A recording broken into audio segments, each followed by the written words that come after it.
ಅಜ್ಜನ ನೆನಪು ಅಂತಕ್ಕಂಥ ಒಂದು ಈ ಕಾರ್ಯಕ್ರಮವನ್ನು ನಮ್ಮ ಮಾಂತೇಶ್ವರಿಗಳು ಅಂದ್ಕೊಂಡಿದ್ದಾರೆ. ಇಲ್ಲಿ ಒಂದು ತಮ್ಮ ಪ್ರಸ್ತಾವನೆಗಳು ಹೇಳ್ಕೊಂಡು ಬಂದರು.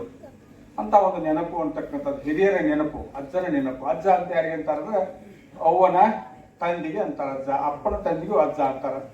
ಹಾಗೇನಪ್ಪಾ ಅಂದ್ರೆ ಅಜ್ಜ ಅಂತಕ್ಕಂಥ ಪದ ಹಿರಿಯರು, ಅವರ ಒಂದು ನೆನಪು ಅಂತಕ್ಕಂಥ, ಅವರು ನಡೆದು ಹೋಗಿರ್ತಕ್ಕಂಥ ದಾರಿಯನ್ನು ನಾವು ಸ್ಮರಣೆ ಮಾಡ್ಕೊಂಡ ಬರೀ ಸ್ಮರಣೆ ಮಾಡೋದು ಅಲ್ಲ, ನಾವು ನಡೆಯತಕ್ಕಂಥದ್ದಂತ ಅಜ್ಜನ ನೆನಪು. ನಾವೆಲ್ಲರಿಗೂ ಅಜ್ಜರ ಬಂದಿರುವೆ, ನೀವು ಎಲ್ಲರೂ ಅಜ್ಜರ ಅಜ್ಜರ ಆಗಿರ್ತಕ್ಕಂಥ ಮಕ್ಕಳಂತೆ ಬಂದೇ ಇಲ್ಲ, ಎಲ್ಲರೂ ಅಜ್ಜರ ಆಗ್ತಕ್ಕಂಥವರ ಬಂದಿರಿ ನೀವೆಲ್ಲರೂ, ಹೌದಲ್ಲ? ಅಂದಾಗ ಮೊದಲು ನಾವು ಹೇಗಿರ್ಬೇಕು, ನಮ್ಮ ಮಕ್ಕಳು ನಮ್ಮನ್ನ ನೋಡ್ಕೊಂಡು ನಡಿಬೇಕಲ್ಲ. ನಾವು ಅಜ್ಜರ ಆಗ್ತಕ್ಕಂಥದ್ದು ನಾವು ಯಾವ ರೀತಿ ಇರಬೇಕು ಅಂತಕ್ಕಂಥದ್ದು ಬಹಳಷ್ಟು ಮುಖ್ಯವಾಗಿರ್ತಕ್ಕಂಥದ್ದು. ನಮ್ಮ ಮಗ ವಿವೇಕಾನಂದ ಆಗಲಿ, ಶಂಕರಾಚಾರ್ಯ ಆಗಲಿ ಅಂತೀವಿ ನಾವು, ಆದ್ರೂ ನನ್ನ ಮಗ ನನ್ನಂತೆ ಆಗಲಿ ಅಂತಕ್ಕಂಥ ಒಂದು ವಿಚಾರ ಬೇಕು ನಮ್ಮಲ್ಲಿ. ಅಂತ ಒಂದು ಶರೀರದ ಒಂದು ಏನಪ್ಪಾ ಅಂದ್ರೆ ಮನುಷ್ಯನ ಒಂದು ದೃಢತೆ ಅಂತಕ್ಕಂಥದ್ದು ಬೇಕಂತ. ನಾವು ಮೊದಲು ಶುದ್ಧ ಆಗಿರ್ಬೇಕು, ನಾವು ಮೊದಲು ಚೆನ್ನಾಗಿರ್ಬೇಕು, ನನ್ನ ಮಗ ನನ್ನಂತೆ ಆದ್ರೆ ಸಾಕು ಅಂತಕ್ಕಂಥ ಭಾವನೆ. ನಿಮ್ಮ ಮಗ ನನ್ನಂತೆ ಬೇಡಪ್ಪ, ಅವರಂತೆ ಆಗ್ಲಿಲ್ಲ, ಯಾಕೆ ಬೇಡ ಅಂತ ನಮ್ಮಲ್ಲಿ ಅನೇಕ ದೋಷಗಳದಾವ. ನಾವು ಆ ದೋಷಗಳನ್ನು ತಿದ್ದುಕೊಳ್ಳೋದು ಮುಖ್ಯವಾಗಿರ್ತಕ್ಕಂಥದ್ದು ಇಲ್ಲಿ ಕರ್ತವ್ಯ ಆಗಿದೆ. ನಾವು ಅಜ್ಜರಾಗತಕ್ಕಂಥವ್ರು ನಾವೇನಪ್ಪ ಅಂದ್ರೆ ಸರಿಯಾಗಿ ಪಂಚಾಚಾರಗಳನ್ನ, ಸತಸ್ಥಲಗಳನ್ನ ಇವನ್ನೆಲ್ಲವನ್ನೂ ನಾವು ತಿಳ್ಕೊಂಡು ಹೋಗ್ಬೇಕಾಗಿದೆ. ಅಂತ ಒಂದು ಅಜ್ಜನ ನೆನಪು ಅಂತಕ್ಕಂಥ ಕಾರ್ಯಕ್ರಮ ನಾವೆಲ್ಲರೂ ಅಜ್ಜರೇ ಇದ್ದೀವು, ನಮ್ಮನ್ನು ನಾವು ತಿಳ್ಕೊಂಡು ನಡಿಬೇಕಾಗಿದೆ. ಇನ್ನು ಸಿದ್ಧಗಿರಿ ಮಹಾಸ್ವಾಮಿಗಳು ಅವ್ರನ್ನ ಬಹಳ ದಿವಸಗಳಿಂದ ನಾವು ನೋಡ್ಕೊತ ಬಂದ್ರು. 1979ರಲ್ಲಿ ನಮ್ಮ ಶಿವೊಳಕ್ಕ ಪ್ರಭುಲಿಂಗ ಲೀಲೆಯನ್ನು ಹೇಳಲಿಕ್ಕೆ ಬಂದ್ರು. ಒಂದು ಹಳಿ ಗ್ರಂಥ ಅಂತ ನಾನು ಟಿಪ್ಪಣಿ ಮಾಡ್ಕೊಂಡಿದ್ದೆ. ಅವ್ರು ಏನೇನು ಹೇಳ್ತಾರ ಅದನ್ನೆಲ್ಲವನ್ನು ಟಿಪ್ಪಣಿ ಮಾಡ್ಕೊಂಡಿದ್ದೀನಿ. ಅದೇ ಒಂದು ಗ್ರಂಥ ಸಿಕ್ತಿತ್ತು ಅಂತ ಗೊತ್ತಂಗ ಕೊಡುಗಾಗ. ಅಲ್ಲಿ 1979ರಾಗ ಪ್ರಭುಲಿಂಗ ಲೀಲೆಯನ್ನು ಹೇಳಿದ್ರು. ಆ ಲೀಲೆ ಏನೋ 21 ದಿನಗಳ ಪರ್ಯಂತರವಾಗಿ ಒಳ್ಳೆ ವಿಭ್ರಂಜನೆಯಿಂದ ಆ ಸಾಗಿ ಬಂತು. ಆಗಿನಿಂದಲೂ ಅವರಿಗೆ ಹೇಳ್ತಾನ ಅಂತಕ್ಕಂಥ ಅವರ ಆ ಸ್ಮರಣೆ ಅಂತಕ್ಕಂಥ ಅವರ ಪುರಾಣ ಪುಣ್ಯಕಥೆಯನ್ನು ಕೇಳ್ಕೊತ ಬಂದವನು. ಅಲ್ಲಿ ಒಂದು ಪದ ಬಳಸ್ತಾ ಇದ್ದಾರ ಪ್ರಭುಲಿಂಗ ಲೀಲೆ ಒಳಗ, ತಾಪರಹಿತ ಪದಂ ಸದ್ಗುರು ಪದಂ ಅಂತಕ್ಕಂಥದ್ದು ಪ್ರಾರಂಭ ಮಾಡಿದ್ರು. ತಾಪರಹಿತ ಪದಂ ಸದ್ಗುರು ಪದಂ ಅಂತಕ್ಕಂಥ ಮಾತು. ಅದು ಹೇಳ್ತಾ ಒಂದೊಂದು ಅಕ್ಷರಗಳನ್ನು ತೆಗೆದು ನೋಡಿರ್ತಿದ್ರು ಅವ್ರು. ಒಂದೊಂದು ತಾಪರಹಿತ ಪದಂ ಸದ್ಗುರು, ತಾತಗಿರಿ ಪರಹಿತ ಪದಂ ಸದ್ಗುರು ಪದಂ ಅಂತಕ್ಕಂಥ ಒಂದೊಂದು ಅಕ್ಷರ ತೆಗೆದಾಗಲೂ ಆ ಶಬ್ದ ಅಂತಕ್ಕಂಥದ್ದು ಏನಾಗಿಲ್ಲ, ಅದು ಹಾಗೇ ಸಾಗ್ತಾ ಹೋಗ್ತದ ಅಂತಕ್ಕಂಥ ಒಂದು ಚಾತುರ್ಯತನ ಅಂತಕ್ಕಂಥದ್ದು ಅವರು ತೋರಿಸಿದ್ರೆ ನಮ್ಗೆ ಬಹಳ ಆಶ್ಚರ್ಯ ಇತ್ತು. ನಾವು ತಾಪರಹಿತ ಪದಂ ಸದ್ಗುರು ಪದಂ ಅಂತಕ್ಕಂಥ ಮಾತುಗಳು ಒಂದೊಂದು ಅಕ್ಷರ ತೆಗಿತಾ ಹೋದ್ರು ಅದು ಅರ್ಥ ಕೆಡಲಾರದ ಹಾಗೆ ಮುಂದೆ ಸಾಗ್ತಕ್ಕಂಥ ಒಂದು ಪದ. ಮತ್ತು ಅವರ ಕಾರ್ಯ ಅಂತಕ್ಕಂಥದ್ದನ್ನ ಅಕಾರಾದಿಯಿಂದ ಜ್ಞಕಾರಾದಿ ಪರ್ಯಂತರವಾಗಿರ್ತಕ್ಕಂಥ ಗ್ರಂಥಗಳು ಒಂದು ಬರೆದ. ಅಕಾರಾದಿಯಿಂದ ಜ್ಞಕಾರಾಂತ ಪರ್ಯಂತರವಾಗಿ ಒಂದೊಂದು ಅಕ್ಷರಕ್ಕೆ 4 ಚರಣಗಳಿಂದ ಒಂದು ಕಾವ್ಯ ಅಂತಕ್ಕಂಥ ರಚನೆ ಮಾಡಿದ. ಅದು ಬಹಳ ಏನಪ್ಪ ಅಂದ್ರೆ ವಿದ್ವತ್ಪೂರ್ತಿವಾಗಿರ್ತಕ್ಕಂಥ ಅದು ಒಂದು ಕಾವ್ಯ. ಹೀಗಾಗಿ ಸಿದ್ಧಗಿರಿ ಮಹಾಸ್ವಾಮಿಗಳು ಭಜನೆ ಒಳಗನ್ನು, ಆಟ ನಾಟಕದೊಳಗನ್ನು ಎಲ್ಲದರಲ್ಲೂ ಏನಪ್ಪಾ ಅಂದ್ರೆ ಬಹಳಷ್ಟು ಪ್ರಸಿದ್ಧವಾಗಿರ್ತಕ್ಕಂಥವ್ರು. ಅಂಥ ಒಂದು ಅವರ ಸ್ಮರಣೆ ಅಂತಕ್ಕಂಥದ್ದು ನಮ್ಮ ಜೀವನದೊಳಗೆ ಬರೀ ನೆನಪಟ್ಟವಲ್ಲ, ನೆನಪು ಮಾಡ್ಕೋಬೇಕಾಗಿದೆ. ನೆನಪು ಅಂತಕ್ಕಂಥದ್ದು ನಮ್ಮ ಜೀವನದ ಅಳವಡಿಸ್ಕೊಳ್ತಕ್ಕಂಥ ಬರೀ ನೆನಪು ಮಾಡ್ಕೊಂಡು ಬಿಟ್ರೆ ಅಲ್ಲ, ಅದು ನೆನಪು ಆಗ್ಬೇಕು. ನಮ್ಮ ನೆನಪು ಅಂತಕ್ಕಂಥ ಪದ ಆಗ್ಬೇಕು. ಆದ್ರಿಂದ ಅಂತ ಸಿದ್ಧಗಿರಿ ಮಹಾಸ್ವಾಮಿಗಳ ಒಂದು ಆ ಸ್ಮರಣೆ ಅಂತಕ್ಕಂಥದ್ದು ಈ ನಾಡಿನೊಳಗ ಆ ಭಜನಾ ಕಲಾವಿದರೊಳಗೆ ಬಹಳಷ್ಟು ಪ್ರಸಿದ್ಧಿಯನ್ನು ಪಡೆದಿರ್ತಕ್ಕಂಥವ್ರು.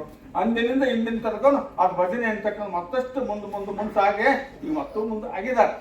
ಅದಿರಲಿ. ಆದ್ದರಿಂದ ಅಂತ ಹಿರಿಯರ ಒಂದು ನೆನಪ ಅಂತಕ್ಕಂಥದ್ದು ನಮ್ಗೆ ಇರಬೇಕು. ಹಿರಿಯರ ಗೌರವ ಅಂತಕ್ಕಂಥದ್ದು ಇರಬೇಕು. ಯಾಕೆ ಇರಬೇಕು? ಭಗವಂತ ಹೇಳ್ತಾ, ಯದ್ದದಾಚರಿತ ಶ್ರೇಷ್ಠ ತಪ್ತ ದೇವೇತರೋ ಜನಃ ಸಯತ್ ಪ್ರಮಾಣಂ ಕೂತೆ ಲೋಕಸ್ಥದನು ಬರ್ತತೆ ಅಂತ ಭಗವಂತ ಅರ್ಜುನನ್ನು ಕುರಿತು ಹೇಳ್ತಾನೆ. ನಾನು ಯಾಕೆ ಅವಿಶ್ರಾಂತವಾಗಿ ಕರ್ಮಗಳನ್ನು ಮಾಡ್ತಾ ಇದ್ದನು, ಯಾಕೆ ಅವಿಶ್ರಾಂತವಾಗಿ ನಾನು ಕರ್ತವ್ಯದಲ್ಲಿ ತೊಡಗಿ ಅಂದ್ರೆ ಯದ್ದದಾಚರಿತ ಶ್ರೇಷ್ಠ. ನಾ ಹೇಗೆ ನಡೀತಾ ಇದ್ದನೋ ಹಿಂದಿನವರು ನಮಗೆ ಬೆನ್ನು ಹತ್ತಾ ಇದ್ದಾರೆ. ಆದ್ದರಿಂದ ನನಗೆ ಯಾವ ಕರ್ಮಗಳನ್ನು ಮಾಡ್ತಕ್ಕಂಥ ಅವಶ್ಯಕತೆ ಇಲ್ಲ.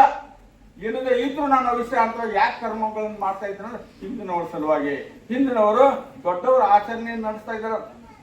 ದೊಡ್ಡವರು ಮಾತು ಕೇಳೋದು ಕಡಿಮೆ, ಆಗ ಅವ್ರು ಹೇಗೆ ನಡೆದಾರ ಅನ್ನೋದು ಅದನ್ನು ನೋಡ್ತಾ ಇದ್ದಾರೆ. ಸೂಕ್ಷ್ಮವಾಗಿ ಜನ ಸೂಕ್ಷ್ಮವಾಗಿ ಅದನ್ನು ನೋಡ್ತಾ ಇದ್ದಾರೆ. ಆ ಕಾರಣದಿಂದ ನಮ್ಮ ನಡೆ ಅಂತಕ್ಕಂಥದ್ದು ಆ ನುಡಿಗೆ ತಕ್ಕಂತೆ ನಡೆ ಇರ್ಬೇಕಂತಕ್ಕಂಥದ್ದು ಎದ್ದದಾಚರಿತ ಶ್ರೇಷ್ಠ. ಹಾಗೇನಪ್ಪ ಅಂದ್ರೆ ಆ ಹಿರಿಯರು ನಡೆದಿರ್ತಕ್ಕಂಥ ಒಂದು ದಾರಿ ಒಳಗೆ ನಾವು ನಡಿಬೇಕಾಗಿದೆ. ಯಾಕಂದ್ರೆ ಹಿಂದಿನವರು ಪಾಲನೆ ಮಾಡ್ತಾ ಇದ್ದಾರೆ ಅಂತಕ್ಕಂಥ ಮಾತು. ಅದು ಮಹಾಭಾರತದೊಳಗೆ ಭೀಷ್ಮಾಚಾರ್ಯ ಇರ್ತಕ್ಕಂಥ ಶರಪಂಚರಿದ್ದಾಲ ಯಾರು ಅರ್ಜುನ ಮೊದಲಾಗಿರ್ತಕ್ಕಂಥ ಅವ್ರನ್ನ ಬಾಣ ಹೋಗದ ಕೆಡವಿದ್ದಾರೆ.